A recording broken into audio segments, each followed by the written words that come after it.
and we have closed captioning. So welcome everyone. Good afternoon. This is Praxis Peace Institute's Planetary Pause series. I'm Georgia Kelly, the Director of Praxis. And with us today is Benjamin Waterhouse. We are very pleased to welcome him from Chapel Hill, North Carolina. He's a professor at the University of North Carolina who specializes in American politics, political culture, and capitalism in the 21st century.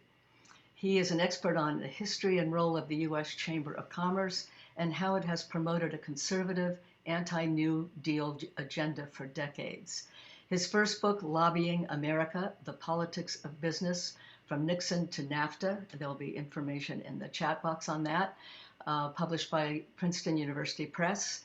And his later book, The Land of Enterprise, A Business History of the United States, which was published in 2017. So you may want to pick up both of those. Our local bookstore's name and contact information is in the chat box. And he also wrote a very interesting article for Jacobin Magazine recently called The Political Wing of American Capital. So this, I think, is a must-read article, and John, maybe you can link it in our chat box. Waterhouse holds a cum laude degree in history from Princeton University and a master's and PhD in history from Harvard. So welcome, Benjamin.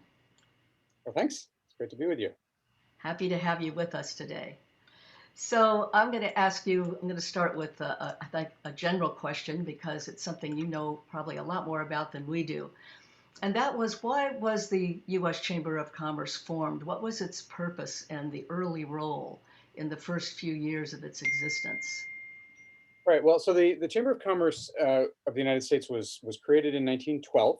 Um, it's not the oldest sort of national business association, but it is one of them. It came around 17 years or so after the creation of the National Association of Manufacturers. I think the way to sort of see where all this came from is to remember that in this period of time, at the turn of the 20th century, there was just a great deal of associational activity in American life in general, which itself was a product of a rapidly industrializing society. Um, a society of large corporations, the size of and scope of which just simply hadn't existed in previous generations, and a sort of complexity to the business and economic system, and a sort of desire by really professionals of all stripes to get organized. There's a sort of, I think, something in the culture in the early part of the 20th century that really speaks to a desire for greater control over information, greater depth of understanding of complexity, and greater stability. And in fact, a lot of historians have really tried to capture the essence of what's often referred to as the progressive era as a sort of search for a stable order in a world that seemed very topsy-turvy and very, in many ways, very new.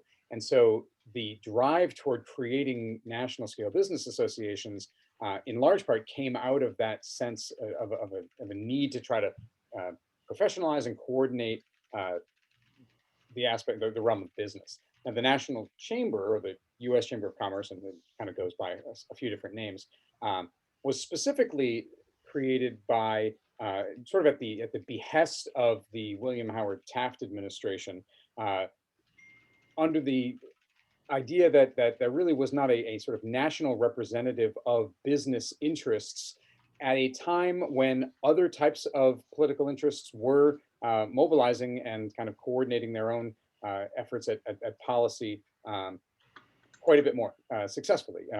This is a period, of course, where labor was active, but not, I would say, nationally organized, and certainly not nationally recognized. In 1912, we're still decades before the Wagner Act in the mid 1930s would sort of officially sanction collective bargaining or even the existence of labor unions at all. And yet, there's a lot of various types of political movement happening.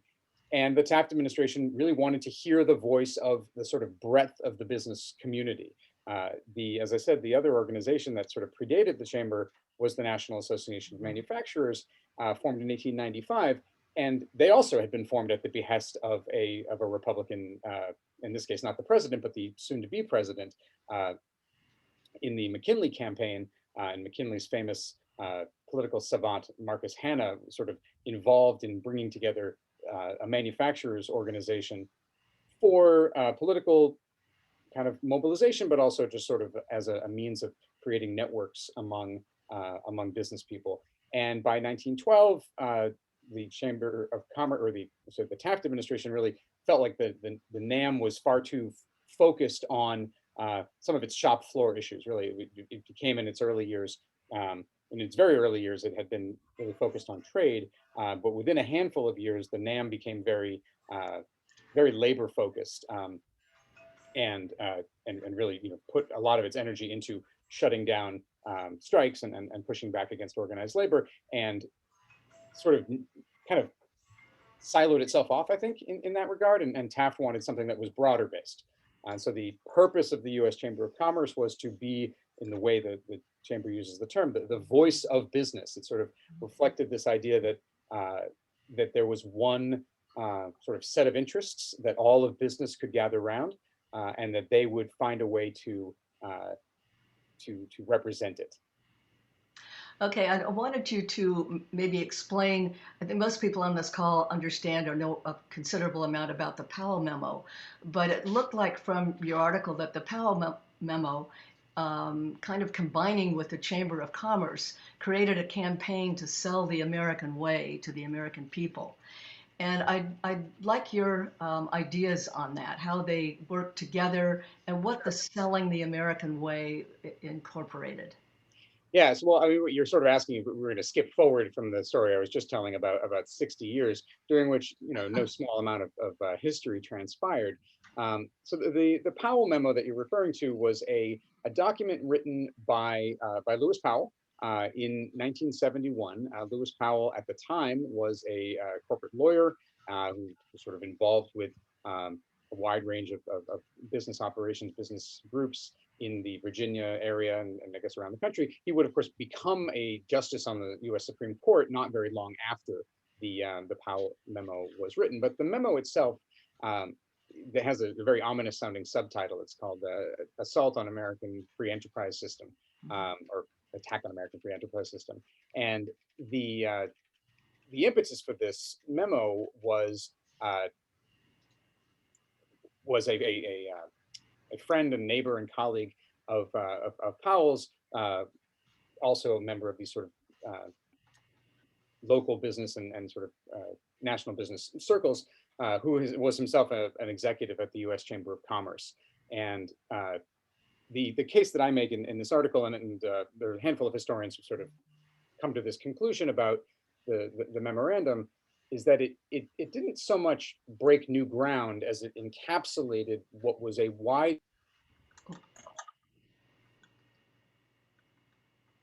Sorry, Ben, you just got muted for a moment there. That's, how much did you miss? I saw a little thing that said I was muted, but Yeah, I just had to unmute someone coming in. Sorry. Maybe 10 seconds. Okay. well, so there's a whole lot we could say about the Powell memo, but the long and the short of it is that this sort of brought together the a rising and persistent critique and sense among a large number of people involved in running corporations or working in sort of corporate America, that something had changed in the late 1960s in regard to the sort of cultural and, by implication, political power of business in American life, and that this was dangerous in a way that they felt was new, and that there needed to be a response in a way that there hadn't been. So I think there's a couple of ways that you can contextualize this. The most obvious thing is that business people complaining that they don't get their way is as old as time. It certainly predates the New Deal. Certainly even predates modern industrial capitalism. So in one sense, to have a bunch of business people saying, well, we don't get no respect, and no one treats us seriously, and as a result our costs are high and so forth, it is sort of historically not interesting, right? Because it always seems to be the case. I do think that a couple of things make the timing of the Powell memorandum, significant because of the specific type of critique that Powell was laying out. The on the sort of cultural side, what he was tapping into was a sense that in a very relatively short period of time, Americans seem to have lost faith in the business community or in the private sector, in capitalism, in free enterprise. And free enterprise would have been the term that they used much more commonly than capitalism at the time, to create prosperity and to generally do the right thing. And they saw a cultural attack coming from places like the consumer rights movement, from the environmental movement, from the civil rights movement, from a various sort of social movements of the late 60s, that that sort of by their very existence challenged the idea that the unfettered pursuit of profit would sort of redound to the public good. So that's more of a cultural attitude and a cultural argument, but that cultural argument did translate into policy changes. And so what business people in the late 60s and early 70s were looking at was sort of a new wave of consumer product regulation, of environmental regulation, and of workplace regulation. And the historian Elizabeth Cohen sort of dubs this the sort of second wave of consumerism, of consumer activism. The first wave having been sort of earlier in the New Deal period. The 1960s brings about the creation of a different sort of regulatory regime that many business leaders thought was going to be, or was contributing to their declining productivity and their overall difficulties of the business environment. You add all that, I'll add to that an inflationary environment and a recession, and there's this sort of sum of all fears that says business is under attack. And this attack is not simply, the communists coming from the Soviet Union, and it's not simply the radicals on the campuses, but suddenly it's in the pulpits, and it's in the the mainstream journalism articles, and it's in every late night talk show host who makes a joke about a fat cat or an out of touch business executive, that it's just sort of everywhere. And Powell's charge is that we need to kind of recognize and name this this assault as an assault on enterprise, on free enterprise, and that it will require a sort of coordinated response. And then one of the key lines of this is that I'm not going to quote it verbatim, but he basically says that business has to learn the lesson that labor learned so long ago, that political power has to be assiduously cultivated and deployed on multiple levels, on cultural levels, on programmatic, on in the streets levels, and in the halls of power itself. Now, business people were never particularly successful at sort of getting folks out into the streets, at least not in the 1960s and 70s. I mean, you make an argument that they did that pretty well in the 2010s. But they certainly saw that they had to kind of push back in a coordinated way. At the time, most business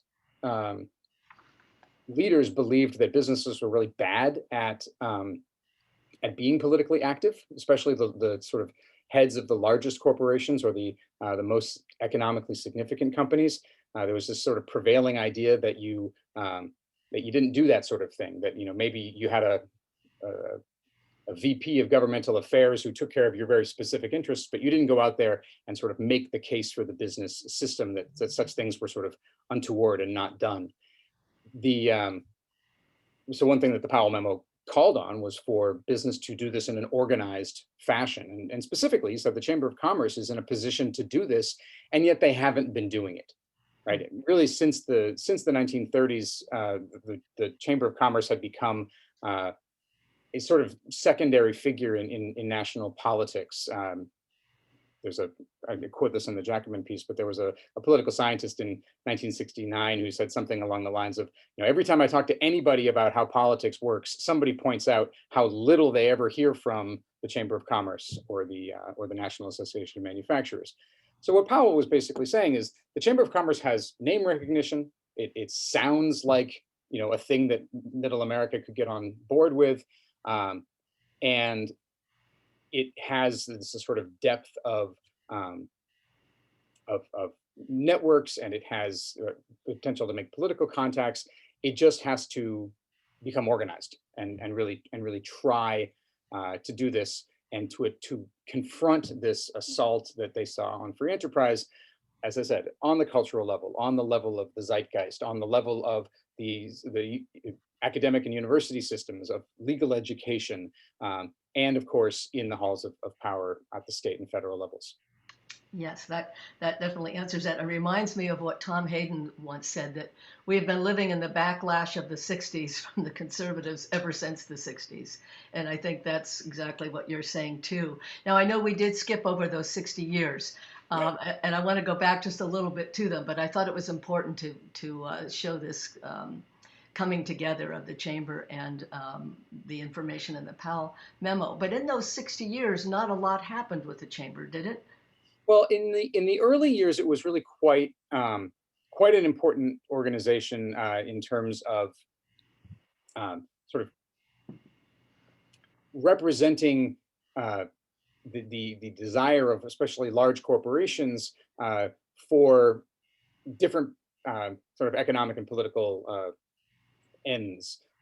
It did sort of fill that role as a mouthpiece for the business community. It collected lots and lots of information and data that would help you know, politicians, policymakers, and so forth.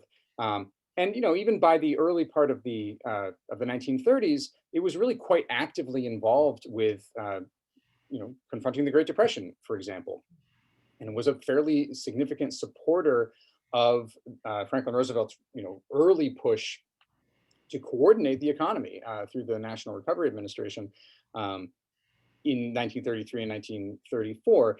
It was only when the Roosevelt administration sort of starts what historians usually refer to as that sort of pivot to the left in the second half of Roosevelt's first term, when you start to see legislation along the lines of Social Security and the Wagner Act, which of course is the big labor gain of the mid 30s, that the leaders of the Chamber of Commerce sort of break and say, oh, we can't do this. We can't be these sort of corporate liberals anymore. We are anti-Roosevelt. We are anti-welfare. We're anti-social security, anti-labor, anti-Wagner Act, and so forth. And there's back and forth in the years to come. It kind of depends on the leadership of the Chamber of Commerce. The relationship between organized business and the American state is complex. It doesn't just sort of, it's not sort of all one or all the other over time. So during World War II, there's plenty of collaboration over everything from government contracts to sort of enforced labor peace and the limitation on labor activism, all toward the purposes of the war effort. But by the 1940s and 50s and into the 1960s, the Chamber of Commerce is it's there. It is certainly trying to project this very Cold War sense of Americanism and free markets and so forth. But it's not, as a political matter, it's not really that influential in major, whether it's fiscal policy or labor policy. Generally, the much more influential groups were organizations like the CED, which is the Committee for Economic Development, brings together sort of a little bit more, I would say, almost intellectual business leaders, or ones that are a little more collaborative and interested in working with the establishment, and I think uh, that's where the Chamber of Commerce sort of felt a little bit on the outside. Um, Okay. it's, as I said, it's that moment in the late 60s and early 70s that the Chamber of Commerce really starts to think they need to Now get much more involved. that segues to something else I wanted to ask about. How the Chamber and the National Association of Manufacturers, you mentioned, led the way to deregulation. And I'd like you to talk about how that started and and what we can learn from some of the tactics that they used, moving more and more toward and being successful Right. at getting deregulation. Well, I mean, I think, one of the major shifts, if we kind of take the broadest view possible of the sort of the decades after World War II, uh, the broad shift is one of a legitimizing and then delegitimizing of the sort of project of the regulatory state, the project of the government in general. And I'd say to take a large view because obviously the closer you zoom in, you can always find exceptions. You can find people who were, you know, complaining about different sides of things. But in a to paint with a broad brush, we see a moment of greater sort of regulatory control over capitalism more broadly.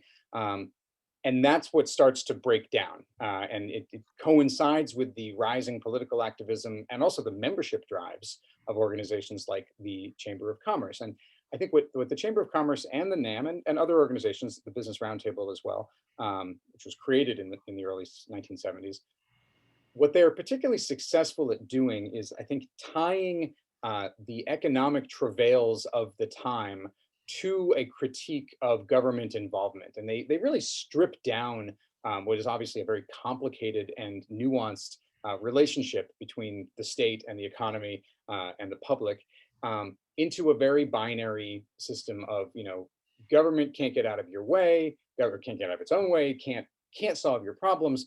And you can sort of see a rhetorical path that very much culminates in the political career of Ronald Reagan, whose political gift and talent really was in pitching this way of seeing the economy in a way that resonated with many voters. And I think the Chamber of Commerce, they weren't always as eloquent as they may have been about this, but their activism was really um, in making this case that government regulation, whether it's the Environmental Protection Agency or the enforcement of antitrust laws or anything in between, or frankly anything related to labor unions, that this type of regulation was crushing business, was pushing the economy down, and as this wave after wave of recessions start rocking the economy in the 1970s, that notion has greater purchase, and so the deregulatory agenda uh, really takes root, I think, out of this notion that the government can't get anything right. And so that when Ronald Reagan makes his famous joke that the 9 most frightening words in the English language are "I'm from the government and I'm here to help," uh, that joke resonates. I mean, people respond to that because they've been primed to believe that um, whatever the regulation is, we'd be better off without it. Um, Ironically, there are plenty of people on the political left who play a role in that, not for the same reasons, not because they're anti-government, but because they're trying to solve a much more specific or narrow problem. Um, one person that comes to mind is Ralph Nader, who built his much of his career in the 1970s criticizing the way companies came to dominate the regulatory apparatus that was created to regulate them. This is the concept of regulatory capture. Um, but what that implicitly, what that implied, I think, in many ways, is that the regulators cannot be trusted because they're serving the interests um, of the regulated enterprises. And there's an interpretation of that that comes out as, well, maybe we shouldn't have the regulation in the first place. Now that was not Nader's position. He did in fact favor the breakup of, or the deregulation of the airline industry, for example, on the grounds of greater competition and so on and so forth. But if you strip down these complicated arguments about regulation into sort of political sound bites, they become pro and anti-government. And what the Chamber of Commerce, I think, was especially effective at doing was stripping down the debate to, you either favor enterprise and prosperity and business and growth, or you favor big clunky Jimmy Carter government that can't get out of its own way. Yeah, this idea of polarity, which it's much easier to manipulate people if it's an either or situation and all the shades and the prism are just disappear. And that either or way seems to be a very easy way to get people on board and to manipulate them. And one of the last questions I wanted to bring up with you before we open it up to other people to ask questions, um, about selling the American way. This is a very interesting idea, Yeah. And certainly we've watched it happen over the decades. And what exactly, how would you define that American way and how it works culturally, psychologically, and Right. why? Yeah, I'll let you just go Well, I from think it's a great, it's an old expression, and it is, I think, a fascinating one, because the concept of something being American, um, takes on and has taken on in American culture a nuance that I don't think broadly that the concept has in other countries or other languages. I was thinking about this when I was thinking about your question. Um, in the United States, we have a history of describing things as American and un-American, and the difference really is one of loyalty. It's when the House Un-American Activities Committee was created, the thing that un American was being seditious. And I was thinking about how other countries use the term for their nationality, and you might describe something as un-British, but it would be a little bit more kind of cultural and tongue-in-cheek. I had a colleague the other day who responded to Boris Johnson's edict that you could now hug as saying, "Well, that's all fine and good, but hugging is un-British." He's British, and somebody might say that something is un-French if it's if the wine doesn't go with the meat or something, but Um, it's not usually used as an indication of loyalty or fidelity to the nation. And that's the way it's used in the United States.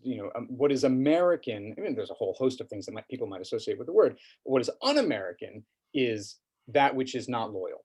So the American way is really carving out this idea that there is a specific way of doing things that embodies loyalty to the country. And what's important, I think, to note about this is that this conversation was happening in the context of the early Cold War, uh, when the most important thing was that one is loyal, right? And the expressions of love it or leave it, and things like that, really animated this. What I think business people did quite successfully, really not as much in the 50s, but by the 60s and by the 70s, was to translate that into a package of policies that said, what is American, and that therefore what is loyal and what is true and what is right, is free enterprise, which means unfettered economic activity, which means nothing that could possibly be tainted by something that looks socialistic, which is code for labor unions usually, or government overreach, and all of this stuff. And so when business conservatives used the term American way long before the 1970s. In fact, the company Amway comes from the expression American way, and it was founded by a very conservative uh, businessman. Um, so the idea, though, I think has this long tradition of uh, connecting loyalty, patriotism, and a particular economic viewpoint. And I think the conservative right in American business was generally effective. Of course, not across the board, but in many important contexts, in forging that connection. Mhm. Um, and to its detriment, the left didn't keep up. Right. Yeah, that's a very interesting question, and how they managed to use that idea and take it from loyalty, basically, to supporting capitalist enterprise. Right. Very interesting juxtaposition. So now I'm going to open it up. People want to ask some questions. I'm looking to see who's ready. Maybe. I'll ask one if no one Okay. else. I don't see any hands immediately raised. I don't So, either. So go ahead, John. yeah, I was just gonna ask, how big a problem do you think social media is, and in general, the like control that can be exerted over someone's perspective via that means, and how popular it is? I mean, I think this is a perennial question of our time, and I'm not sure I have any specific solution or insight into it. Media has been fragmenting for many decades, long before there was a two-way internet, which is basically what emerged in the early part of the 21st century. That of course it magnifies it, and I'm thinking of the rise of cable television in the 1980s, and the nationalization of the print media even before before the internet. So in a long way, in one sense, this has been a sort of long time coming. I do think that we live in a political environment that is deeply siloed, where partisan polarization um, and that sort of political sorting that goes on is magnified, particularly among people who interact with the world largely through electronic means, where it's less about where you live or where you go and socialize or who you are bowling with, and more about who you are chatting with or sending photos to or texting with and using social media with, which means that it's harder to sort of generalize about who thinks what. We just know where they are, and I think that's that is one, I think, important change that social media has brought to political discourse. It's not I don't think it's the ultimate source of our polarization, but I do think that it has amplified it in recent years. I'm going to go to Fran, then Ben, then Julianne. So Fran, you're next. Yeah, Benjamin, real pleasure to meet you via this webinar. I live on Bainbridge Island, and my Chamber of Commerce does not belong to the US Chamber of Commerce. And I'm wondering, is that common? Sort of what level of representation of US business does Right. the US Chamber of Commerce actually have? So they've got hundreds of thousands of members, most of which, I'm going to try to remember the exact numbers, are individual corporations, individual companies that pay dues. They also have a wing of their membership that is various trade associations. So those could be, limited by what they do. It could be I'm trying to think of a good example. I don't know. I'm trying to think that the American Dental Association or something like that could conceivably be a dues-paying member of the Chamber of Commerce.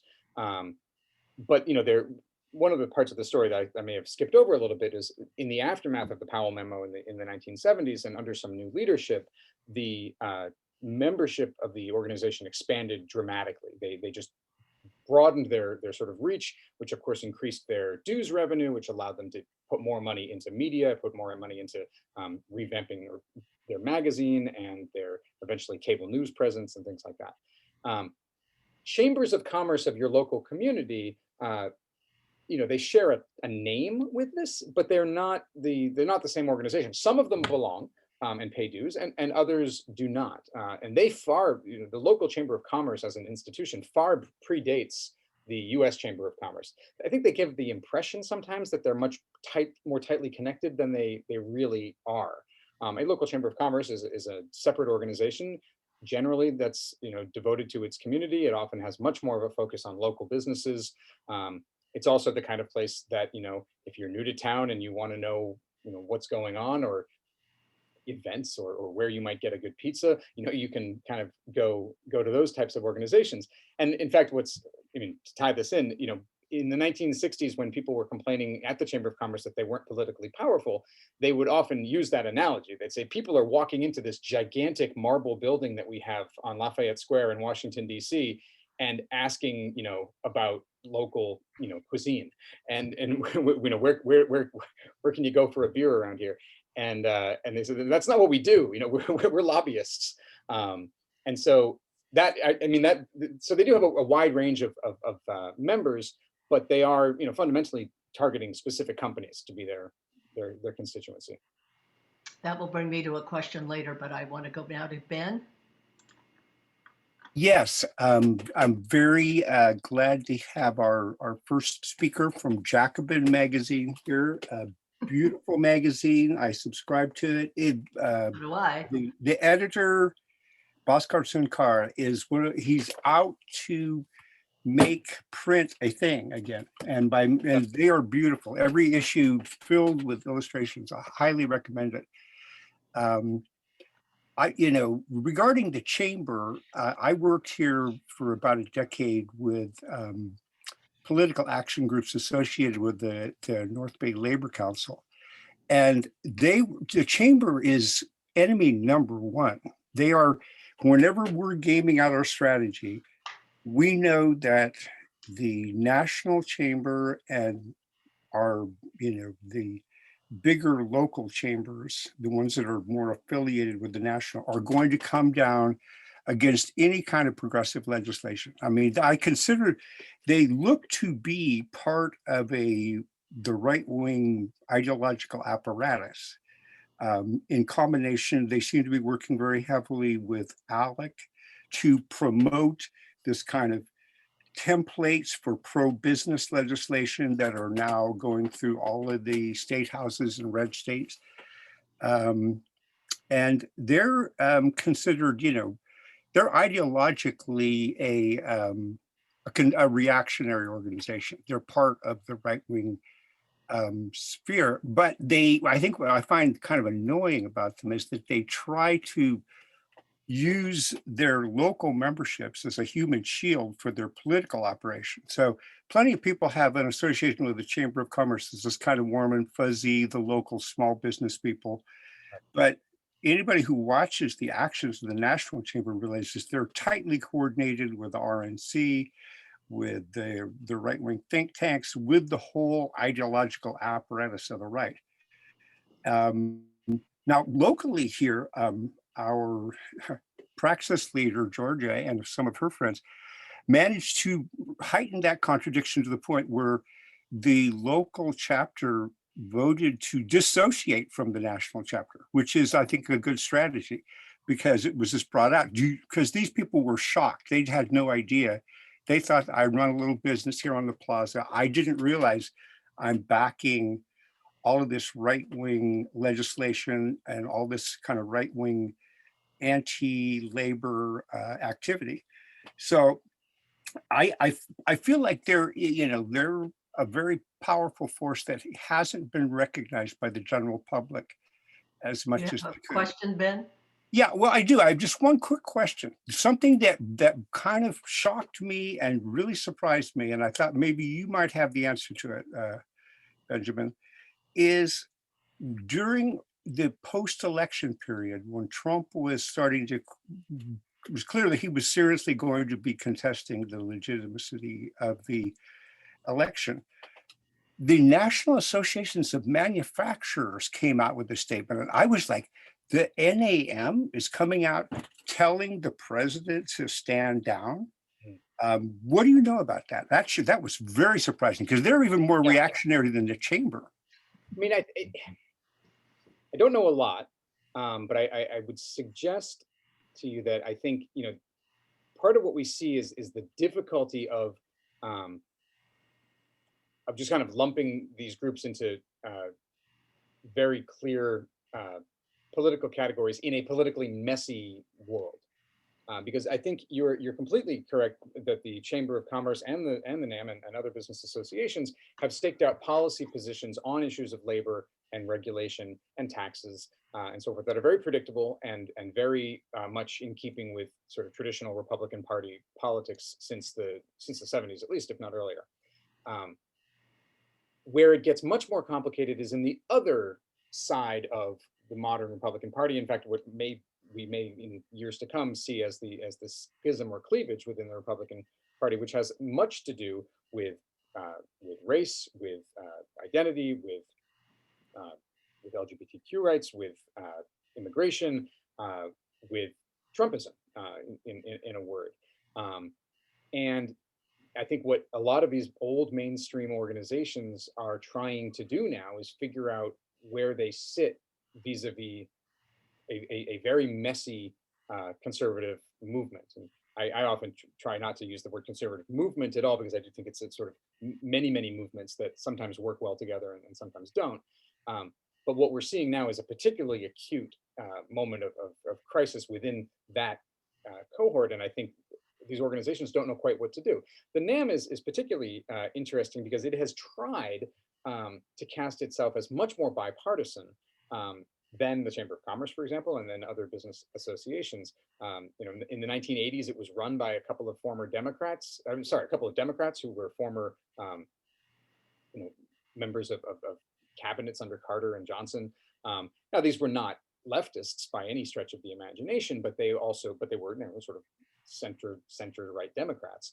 And so they try to use that as a way to say, look, we're not ideologically rigid. We are not hyper partisan. We believe in business, and we believe in the benefits of a capitalist society, but we're also not so far over to the right.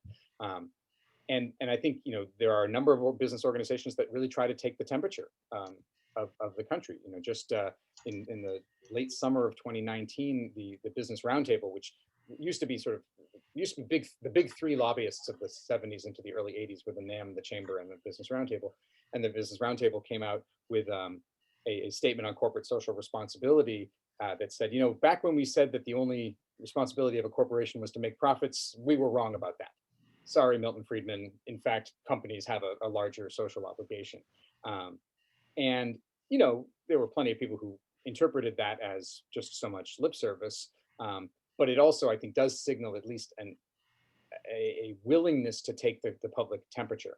And frankly, you see this with opposition to the Georgia voting restriction laws, and companies that say, major companies and major associations that say, look,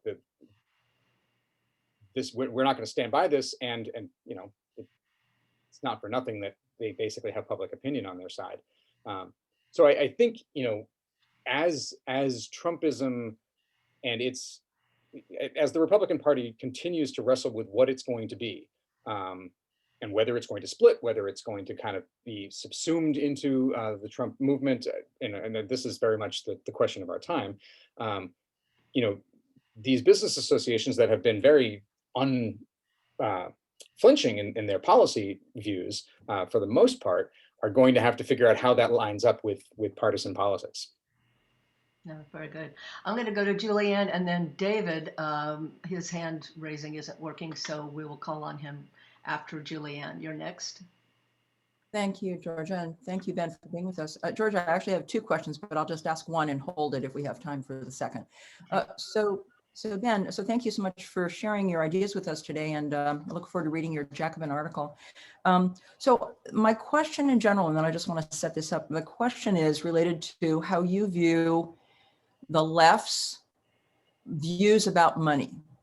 Because it seems to me, although the left has liberal social views, I don't necessarily think that there's very liberal views about money. And I think, under the Clinton years, we know one of Clinton's last acts as president was to reverse Glass-Steagall, right, which directly led to the 2008 financial disaster. Right. And in the meantime, the left profited greatly from in their own portfolios, and were great supporters of neoliberalism. And so my question is, do you view there being much of a difference on the left in their views of money? Right. Well, and I think part of your question, implies would require a sort of parsing of what we mean by the left. If you mean the sort of center of the Democratic Party as of 1999, I think yes, there is a lot of overlap. Now there is a left that's not in Washington politics, or barely in Washington politics, that I think has much more radical and progressive views of economics in general. But if you're talking about the sort of non-socialist, liberal Democrats, there certainly was a great deal of faith in markets. There's and if you go back to the period you're describing in the late 1990s, there was a great amount of just excitement and self-congratulation that was, I think, born of a real desire on the part of these politicians to claim a victory in language that they thought was going to resonate with their most sort of vocal and active voters, which is not necessarily most people. It's the people who let me put it this way. If Bill Clinton is talking about how great American prosperity is, he's talking to the white middle class. Because that's where he thinks his political support has to come from, either because he figures other people are already in the bag to vote for him, or they're not going to vote anyway. So he's pitching what amounts to a very neoliberal style argument because of a conviction, I think, that was widespread in the Democratic Party, that those are the people you had to support. That the biggest crime that the Democrats ever committed was losing the white middle class, and they had to get them back. And fine, the super rich people, they're always going to vote Republican, and maybe we'll put this group over there and that group over there. But that was the group that was up for grabs. Not for nothing, they were surrounded by wealthy people in finance who worked for Citi and worked for all these organizations who told them being the Clinton administration, that the economy was back, that we had shed the shackles of the 70s and 80s and the recession of the early 90s, that the internet had changed the whole ballgame, and that we were not, in fact, in a period of long-term economic stasis. Fast forward 20 years, and the argument that we are in a period of long-term economic stasis has a lot more kind of public support. This is a much more commonly held view, not among some politicians, but certainly among a lot of more activist people, and particularly younger people who have graduated from college in the last 15 years or so, who have realized that the boomlet of the 90s was an ephemeral thing. It was just a fleeting moment of kind of juiced productivity growth that was a one and done thing after the kind of widespread adoption of the internet, and that computer technology is not going to continue to create that kind of economic growth. And in fact, we've been in this period of stasis and stagnation since the early 70s. So 50 years, we haven't recaptured what we kind of built up in our heads as the golden age of capitalism in the 1950s and 60s. So I think that is changing the politics. I think that is changing people's, especially again among young people and more activist folks, who are increasingly saying, look, this is not a good deal. What we have here is a perfectly decent amount of economic creation, of growth, that is distributed in horribly inefficient and unequal and unfair ways. And I do think that's why you see a growing attention to things like Jacobin Magazine, to the DSA, and to people who are less inclined to simply say, let's let the rich people continue to get rich, and we'll all get what trickles down. Trickle down. Having been a delegate for Jerry Brown in 1992, when Clinton was running, we were all aware of where Clinton was and where he was going to go as president, which is why we were not delegates for him. But anyway, it was an interesting time, because it was a break. That was when a break began, I think, in the Democratic Party. But that's right. Well, that was, Clinton had been part of the Democratic Leadership Council. Right, exactly. And as you pointed out, that it ends up with the Gramm-Leach-Bliley Act, which undoes Glass-Steagall in '99, and then even less heralded is early 2000 is the Commodity Futures Modernization Act, which basically says you can't regulate derivatives. And so if you want to talk about things that come back to bite you 8 years down the line, those two things were right up there. And the Telecommunications Act. I'm going to go to David Corton next. Okay, thank you. Ben, since the Powell memo, we have seen just an absolutely appalling concentration of corporate power. And we have since become so much more aware of the absolutely critical environmental issue that we face as a species, with scientists telling us that we have 10 years at best to turn around our whole course.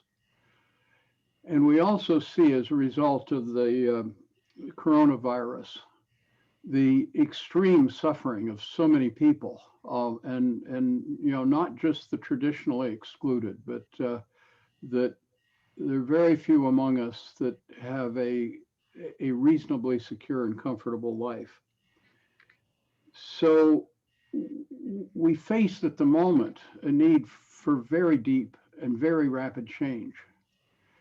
And my question is, what do you see as the lessons of the experience that you have described for what those of us who are working for this essential transformation? What are the lessons for us and what we need to be doing now? Good question. Yeah, no, I mean, it's a wonderful question, and I think one of the things that made the business movement in the post-Powell Memo period successful was its ability to tell a simple story with clear winners and losers and clear villains and heroes. And it didn't convince everybody.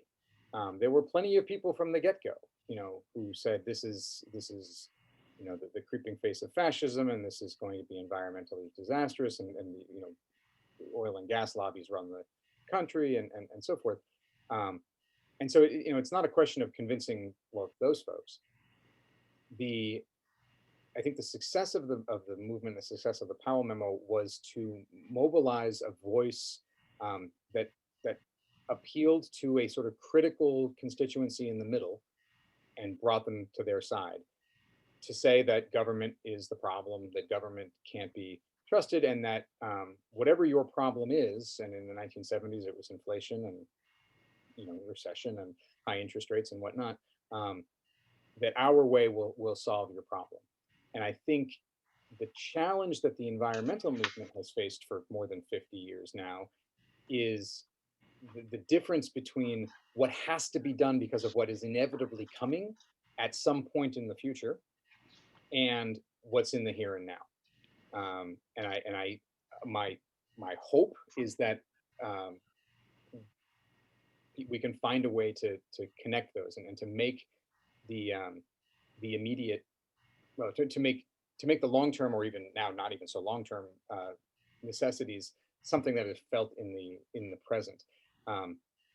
My fear is that it's too late.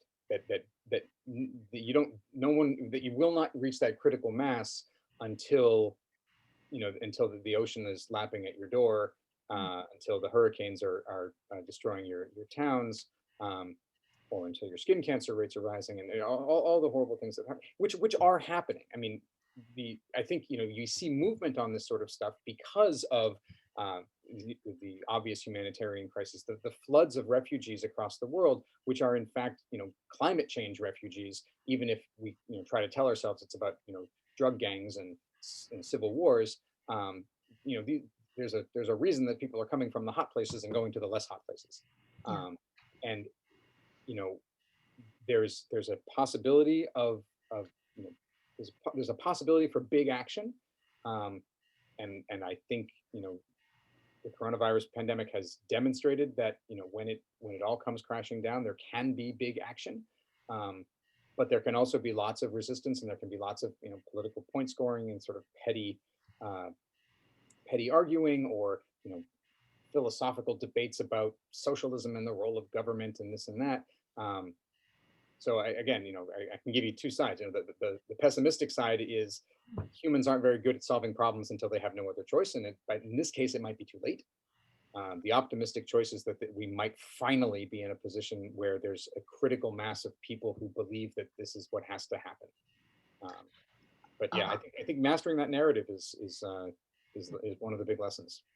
I wanted to bring up one thing before we go to Lori, and then Julianne will be the last question. But I just wanted to mention, because when Clinton was elected in 1992, the belief that the Democratic Leadership Council had was that their message to the middle, so-called, if there's such a thing, resonated. But actually what happened is that Ross Perot took 19% of the vote that year, mostly away from Republicans. And I think Clinton only got 30-some% of the vote. So even though the DLC kept pointing to it, it really wasn't why they won.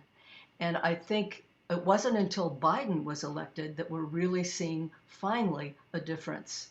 And because he's not just listening to the Democratic National Committee, but also to Bernie Sanders.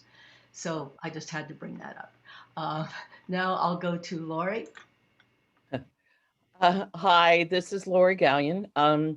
I'm a former politician in the city of Sonoma, a council member and former mayor. So this has been, very educational for me.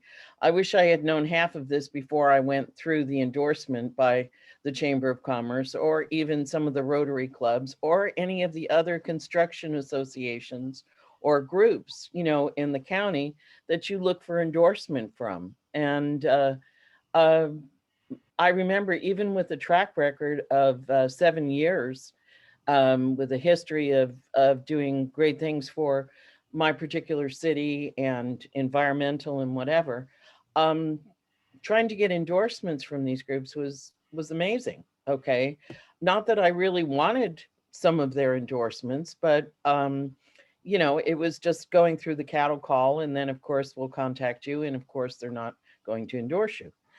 Now I wonder, with everything being talked about with infrastructure, the Department of Transportation, and whatever that's going forward, do you perceive that there's going to be a lot of blowback, so to speak, when it comes to employing unions in doing the work of this because of dollars and politics at this point? And do you think this is going to be the trial period of unions in the United States? Well, I mean, I think the trial period for American unions has been going on for a long time, and of course, it looks very different in California than in other parts of the country. I think in parts of the country where the union and the labor movement is strong, there are a large number of sort of cultural political battles still to be won, even among people who are broadly on the same page on almost every issue. And this is, I think this is a legacy of the 1980s. It's a legacy of the challenge of telling the right story, why we have unions and what good they are and what they do for not only the people in them, but for the broader economy.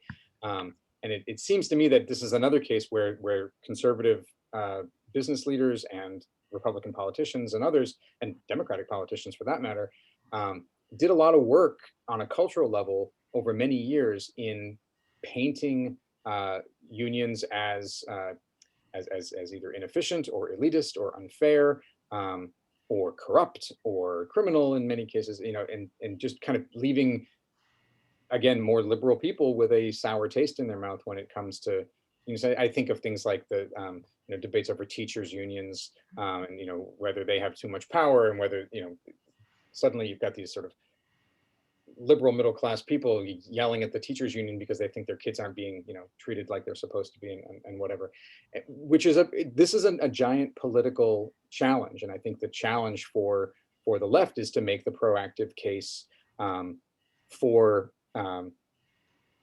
workers. I was talking to someone recently, and I don't remember the context, about well, what happens if everyone is what happens if folks at Walmart are making $15 an hour? Isn't that going to make everybody else's wages go up? And who's going to want to go be a school teacher for $17 an hour, which 34 grand a year, in North Carolina, if you can make that at Walmart? And I said that's exactly the point, right? The whole point is that you should be pushing everybody's wages up, and that's what a higher minimum wage does. But the impetus, I think, or the impulse among many potential allies is to see unions as getting more than they somehow deserve. And I think that's the thing that we really need to find a way to push back on and say, no, paying someone better, treating them better, giving them more control over their working environment, better safety conditions, and so forth, is not a special interest. It's not a special preserve of a certain type of elite person who has a good gig going. It's in fact a way to benefit the entire society and the entire working community. Thank you. Yeah, great. So our last question will come from Julianne. Great, thank you, Georgia. So Ben, I don't know if you've had a chance to see one of the interesting articles in Harper's Magazine, a new issue. It is all about how young people are being quite excited by and seeing great financial opportunity in doing all these TikTok videos to promote corporate brands, literally quitting college in order to devote themselves in what are called TikTok mansions that are being financed by corporate and real estate owners to house people, young people for free. These are like 18, 19, 20-year-olds. Have you seen this article, Ben? I haven't seen the article. No, I mean, I have a decent. It's incredible. I think the fact that young people are quitting college with full scholarships and sports scholarships and such to do this, to make money for corporate brands in the hope that they will be seen as an influencer, and therefore, promoted and taken on by a brand. It seems to me it's one solid piece of evidence that the Chamber of Commerce's plan has won. Well, and so my question to you is, do you see it? Because it doesn't seem to me that we ever call out the Chamber of Commerce in any way, that we ever critique them. And, this is really sad the way it's influencing young people. So do you see any value in there being some sort of call out of the Chamber of Commerce, and what has occurred over time? Yeah, I mean, I think it's a fascinating, and yes, I agree with you, disturbing trend. And it reminds me that I just got to finally get on an airplane last week and go visit my parents. And there was a young person sitting in the row in front of me, speaking to someone who was maybe his parents' age, and describing what you just described. And I didn't quite understand what he was saying. And now hearing in this context, he was talking about how many viewers he had and so forth. Mm-hmm.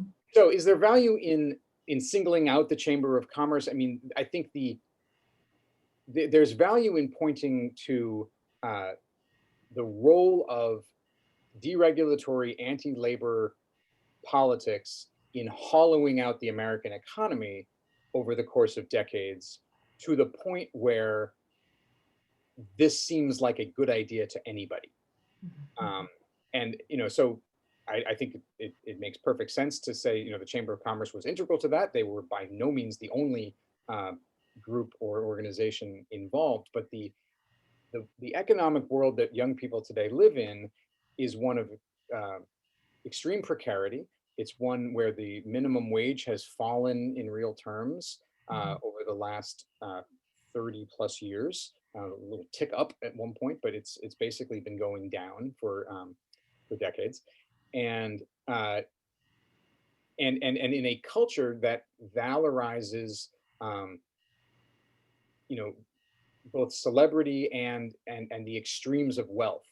I have a hard time blaming young people for this. I mean, you can always blame young people for being young people, but I have a hard time blaming kids for this, because it's the same mentality that tells somebody that, I'm going to make it by being a rock star, or by being a sports star, or by being a movie star. And therefore I'm going to go into music or acting or sports. I'm going to make it big. Most of them will not. And in this particular case, this is going to blow over, I think, and this is not going to be a sustainable life choice. The concept of the influencer, the corporations will win, right? They eventually will figure out a way that they get all the money. And yes, will somebody become a celebrity? Sure, people become celebrities, but this is not a stable life choice. If somebody told me that they were leaving college to try this for a year, I'm not totally sure I would tell them that that's a bad idea. Assuming that they had a way to put food on their table. Giving up a scholarship, that seems foolish.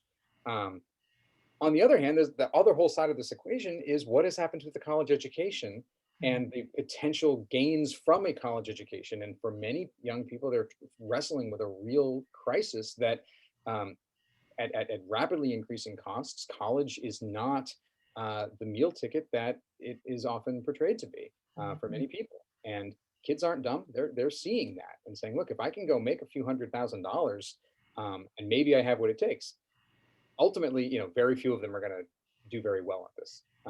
It's sort of like, 15 or 20 years ago when reality television became huge, a small number of people became, internet stars or became reality TV stars. But that's a very small percentage of those who tried. And I sort of suspect that this will go the same way. But it does reflect this broader, real crisis in our economy where there's no incentive to, or diminishing incentives to kind of take a more, I don't know, straight job, work your way up. There's very little sense that that's a real possibility for a large number of people. Does anyone critique the Chamber of Commerce? Oh, sure. I mean, Jacobin, for example. Yeah. But yeah, they are routinely described accurately as the most high spending business lobbying organization in the country. You can trace their contribution numbers. I think most of the media and press coverage describe them as conservative business lobbyists who favor lower taxes, and they certainly are not going to take kindly to notions of raising the capital gains tax, and they certainly don't want greater government regulations or labor powers, and they push back against the Employee Free Choice Act and things of that nature. So yeah, I think they're routinely, I mean, they're criticized by people who disagree with them, and I think they're generally accurately described for what they are. Although I do take your point that maybe in the broader conversation, they don't appear, they have a lot of cover, in part, as we discussed before, because of their name. And because there is, this is a country that does broadly put a lot of stock in free enterprise and in the promises of business. Great. Thank you so much, Ben. This has been a really interesting hour and I guess 15 minutes. And I think the questions have been really good, and I appreciate everyone who's entered into the conversation with you. I want to thank you so much again, and I'm going to end the recording and we can just stay on for a couple of minutes.